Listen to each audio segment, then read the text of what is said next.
ಬೇಸಿಗೆಯ ಪ್ರಖರತೆ ಹೆಚ್ಚಳವಾಗ್ತಾ ಇದ್ದಂತೆ ಮೈಸೂರು ಭಾಗದ ಜನರ ಎದೆಯಲ್ಲಿ ಈಗ ನಡುಕ ಶುರುವಾಗಿದೆ. ರಾಜ್ಯದ ರಾಜಧಾನಿ ಬೆಂಗಳೂರಿನ ದಾಹ ತಣಿಸುವ ರೈತರ ಪಾಲಿನ ಕಾಮಧೇನು ಕೆಆರ್ಎಸ್ ಮತ್ತು ಕಬಿನಿ ಜಲಾಶಯಗಳಲ್ಲಿ ನೀರಿನ ಮಟ್ಟ ಭೀತಿ ಹುಟ್ಟಿಸುವಷ್ಟು ಕುಸಿದಿದೆ. ಅತ್ತ ಮಳೆರಾಯ ಅಲ್ಲಲ್ಲಿ ದರ್ಶನ ನೀಡ್ತಾ ಇದ್ರು. ಜಲಾಶಯಗಳ ಒಳಹರಿವು ನೋಡಿದ್ರೆ ನೀವು ಶಾಕ್ ಆಗುವುದು ಗ್ಯಾರಂಟಿ. 2020ರ ಆರಂಭದಲ್ಲಿ ಭರ್ತಿಯಾಗಿದ್ದ ಕೆಆರ್ಎಸ್ ಅಣೆಕಟ್ಟು ಈಗ ಸೊರಗ್ತಾ ಇದೆ. 124.80 ಅಡಿ ಸಾಮರ್ಥ್ಯದ ಈ ಜಲಾಶಯದಲ್ಲಿ ಈಗ ಇರೋದು ಕೇವಲ 104.64 ಅಡಿ ನೀರು ಮಾತ್ರ. ಅಚ್ಚರಿಯ ವಿಷಯವೆಂದರೆ ಜಲಾಶಯಕ್ಕೆ ಕೇವಲ 165 ಕ್ಯೂಸೆಕ್ಸ್ ನೀರು ಒಳಹರಿವು ಬರ್ತಾ ಇದೆ. ಹೊರಹರಿವು ಮಾತ್ರ ಬರೋಬ್ಬರಿ 4308 ಕ್ಯೂಸೆಕ್ಸ್ ತಲುಪಿದೆ. ಅಂದರೆ ಬರುವ ನೀರಿಗಿಂತ ಹೋಗುವ ನೀರೇ 1000 ಪಟ್ಟು ಹೆಚ್ಚು.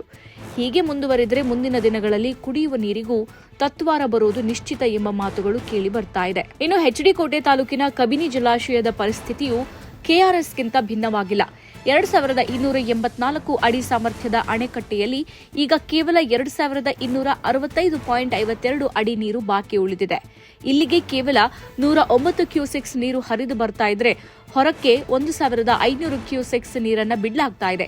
ಮಳೆ ಬಾರದೇ ಇದ್ರೆ ಪರಿಸ್ಥಿತಿ ಕೈಮೀರುವ ಲಕ್ಷಣಗಳು ಗೋಚರಿಸ್ತಾ ಇದೆ. ಕಾವೇರಿ ಕೊಳ್ಳದಲ್ಲಿ ಅಲ್ಲಲ್ಲಿ ಮಳೆಯಾಗ್ತಾ ಇದ್ರೂ ಅದು ಜಲಾಶಯ ತುಂಬಿಸುವಷ್ಟು ಸಮರ್ಪಕವಾಗಿಲ್ಲ. ಒಟ್ನಲ್ಲಿ ಬಿಸಿಲಿನ ಬೇಗೆಯಿಂದ ಹಳ್ಳ ಕೊಳ್ಳಗಳು ಮಾಯವಾಗ್ತಾ ಇದೆ. ಅತ್ತ ಜಲಾಶಯಗಳು ಬತ್ತುತ್ತಾ ಇವೆ. ಮುಂದೆ ಮಳೆ ಜೋರಾಗಿ ಬರದೇ ಇದ್ರೆ ಹಳೆ ಮೈಸೂರು ಭಾಗದ ಪರಿಸ್ಥಿತಿ ಏನಾಗಬಹುದು ಎಂಬ ಆತಂಕ ಎಲ್ಲರನ್ನೂ ಕೂಡ ಕಾಡ್ತಾ ಇದೆ. ಇನ್ನು ತಕ್ಷಣವೇ ಕೆಆರ್ಎಸ್ ಡ್ಯಾಂ ಆವರಣದ ಮೂಲ ಸೌಕರ್ಯಗಳ ದುರಸ್ತಿ, ಸ್ವಚ್ಛತೆ, ವಿದ್ಯುತ್ ಹಾಗೂ ಭದ್ರತೆ ವ್ಯವಸ್ಥೆಗಳನ್ನು ಸುಧಾರಿಸಬೇಕು.